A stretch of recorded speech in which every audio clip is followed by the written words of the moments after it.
How y'all doing? It's your boy Str8edge Des. I would like to welcome y'all to the CDL Plug YouTube channel. And today I'm gonna let y'all know a little bit about me and what I do. But again, I'm Str8edge Des. You know, my real name is Desmond Wilson. I'll get into my story here shortly, but I would like to just welcome y'all to the CDL Plug YouTube channel. Please like and subscribe. We appreciate all the support. You know, anybody that know me, please share the videos, you know, and we're gonna just, you know, pass around a lot of good vibes, good energy, a lot of good stories that I'm gonna share with y'all. If y'all got any questions, make sure you DM me. If y'all know anybody that's trying to get their CDL, I'm your CDL plug, so make sure that you connect with me, DM me, and we're gonna get them on their journey, get them started on their trucking career. You know, some people may know me from, you know, being a music artist, making music, and you know, kind of doing that over the years. Professionally, though, I've been in the truck and transportation industry. I started in 2004 with a company called Overnight. So that's where I first, you know, started my transportation career. Didn't know what freight was, didn't know what dunnage was. I just found myself, get referred out there by a family member. You know, told me to come out there, apply for the job. Ended up getting a job and didn't know what I was doing. Basically, I was a dock worker. My job was to load and unload trucks. I ended up learning how to operate a forklift. So that's how I started off, just loading and unloading trailers, learning the fundamentals of, you know, not overloading the nose of the trailer, you know, learning about hazardous material and the responsibility of, you know, if you load flammable on that trailer, you're responsible for going out there and putting those placards on that trailer as well, which for the people that don't know, placards help communicate whatever that hazardous material is, whether it's corrosive, whether it's flammable. It's a diamond-shaped placard we put on the front of the trailer, the sides, and on the rear once we close that trailer door down. So start off with overnight transportation, y'all. I was just a young buck. I was about 18. Soon to turn 19, and I was just happy. I was making about $12.50 an hour, and that was good for me. That was my best job I ever had. So I did that for about 3 years of just operating a forklift, loading up the trailers, and then you know, some interest was kind of sparked in me to say, hey, you know, I want to start this path and get my CDL. And learning a little bit more. And I had the coolest manager in the world. His name was Mike Atkins, and he just kind of threw me the keys. You know, he just threw me the keys, and you know, I didn't know what I was doing. I was out there in a manual transmission, operating that tractor. You know, clashing gears, learning how to use the clutch. You know, in a parking lot, though, I was limited, so I would go, you know, 1, 2, 3, 4, 5, and that was it. But I didn't know about double clutching. You know, I didn't understand all the little small nuances, the clutch braking, all of that. But, you know, that's how my journey pretty much started. From there, I became a switcher. So a switcher was the guy that was responsible for moving the trailers around in the yard. But let's just say that dock door 23 and 25 would fill up. It would be my responsibility to go close the door, put the chain across to make sure that nobody else, you know, try to enter that trailer. As I'm pulling out that loaded trailer from the dock, putting it in the yard, and then I'll put an empty trailer back. So that was a switcher. You know, I started off doing that. My first, you know, pretty much 3 years as I was, you know, studying to become a driver. I would, you know, go to the BMV. I would complete my general knowledge, air brakes combination. And I was just using memorization, so it wasn't like, you know, I had no super technique. Read the CDL manual, go to the BMV, knock out that test, and then from there I still needed to learn how to train, learn how to drive. So, but I could acquire that temporary permit, you know, and then I just was getting a little freedom. I wasn't inside of the facility, so I could just be in the parking lot.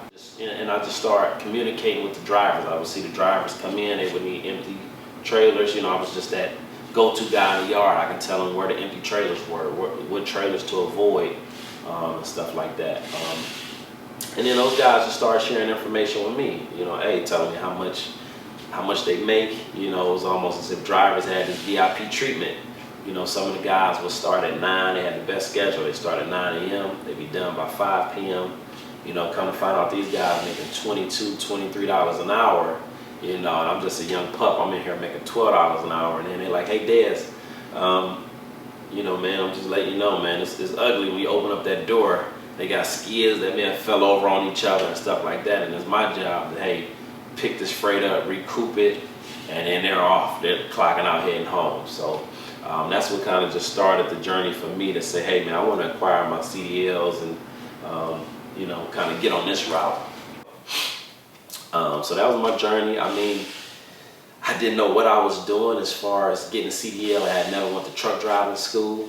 Got to the point then I was making some money being a dock worker. So I just, you know, was coming up to my veteran drivers saying, hey, man, I'll pay you guys if you guys would, you know, teach me, allow me to come in with y'all and learn how to drive. And these were some of the best guys. Rudy, Terry Shaw, Doug Richter, you know, just so many guys. Pretty much the whole staff there at Overnight Transportation in Cleveland, Ohio, when they were located there. All those guys, they would allow me to come in on Saturday. We would drive, so now I'm starting to get that experience on the highway. Starting to learn how to really, you know, control that vehicle.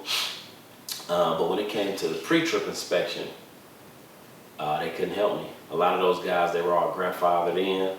So, you know, they could drive their tail off, but when it came time to pop that hood open, identify the water pump, all that type of stuff, the air compressor, them guys was like looking at me and I'm looking at them, and that's pretty much where the education had stopped because they couldn't help me with that. So, eventually though I did pass my test. I struggled through that part, you know, I just had to just keep grinding at it. You know, I failed my test.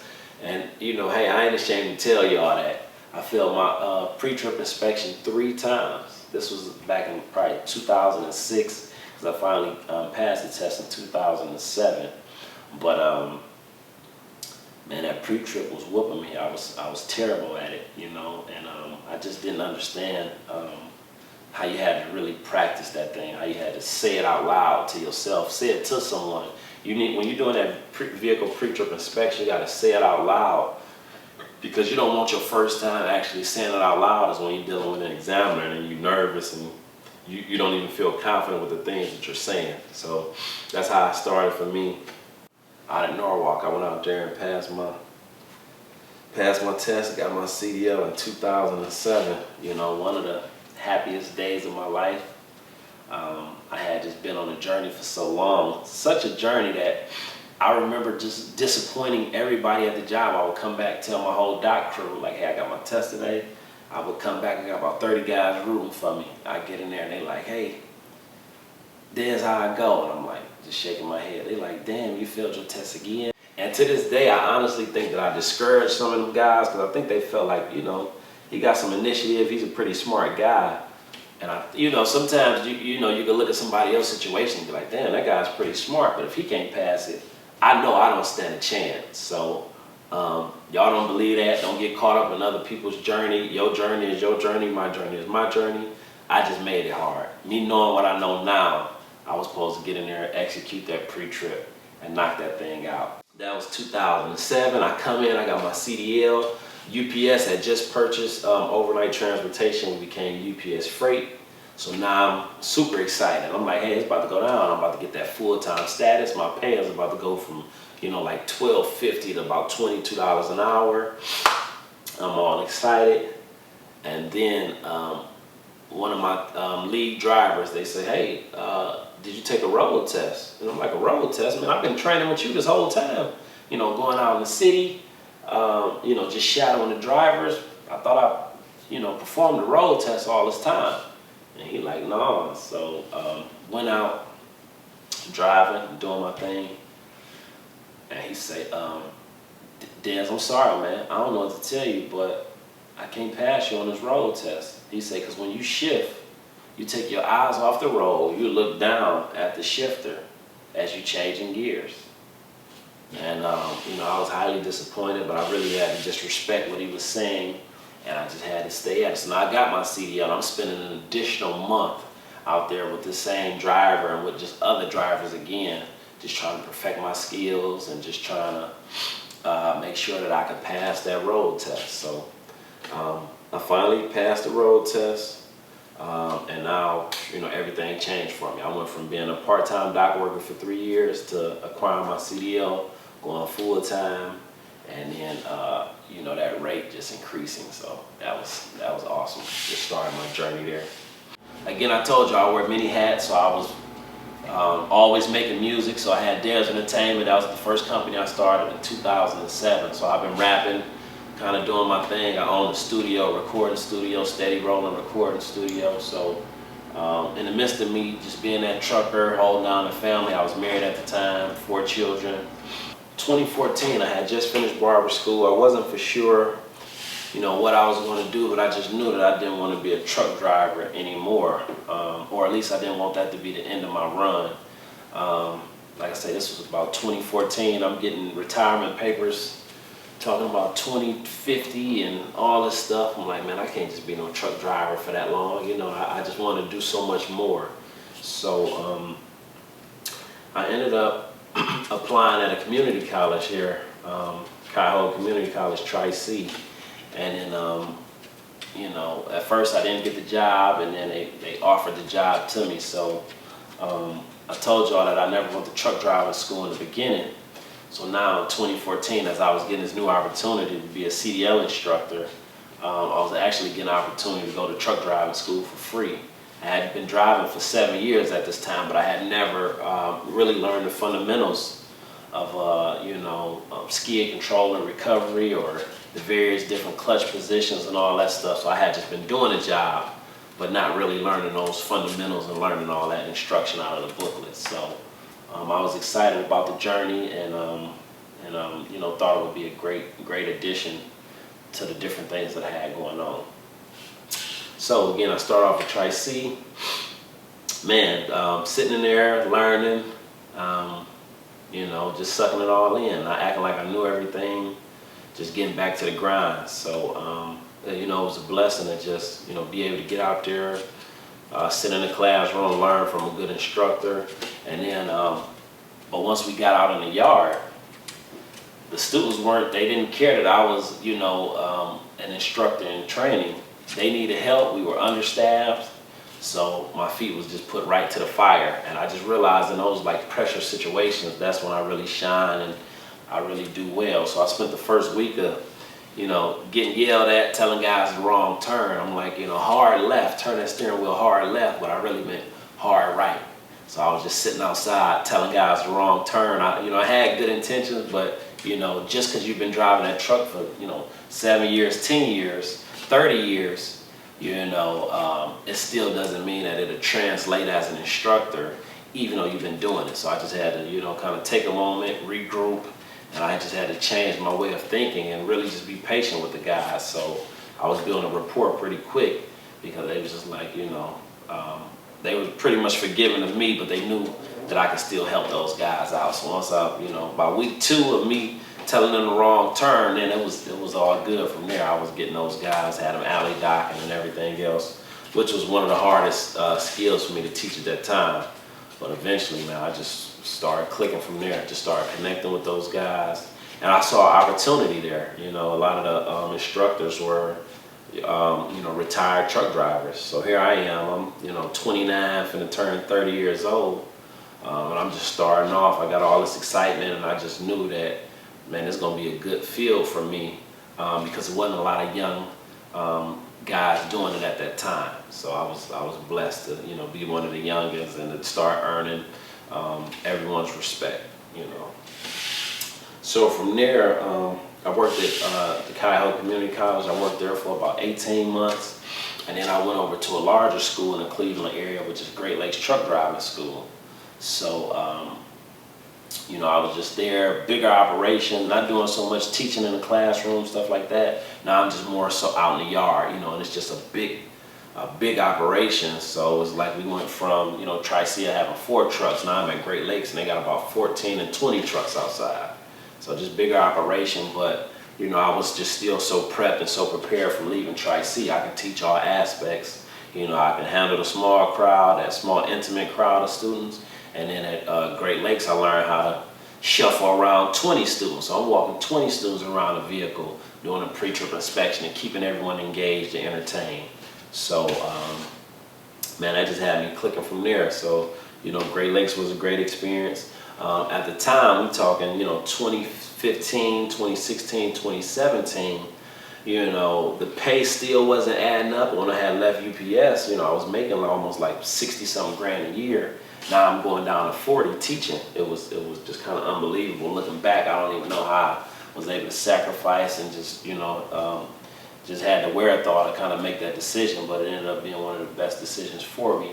So, you know, I just stayed at it. I would teach part-time, and I would still hop in the truck. I would do UPS seasonal, you know, or I would just hire rock and hustle on the side of just, you know, getting small jobs. I would do that to just help suffice, because I was developing that passion for teaching, but teaching just wasn't paying the bills for me all the way. But I did that. I ended up working at Great Lakes for like another 5 years.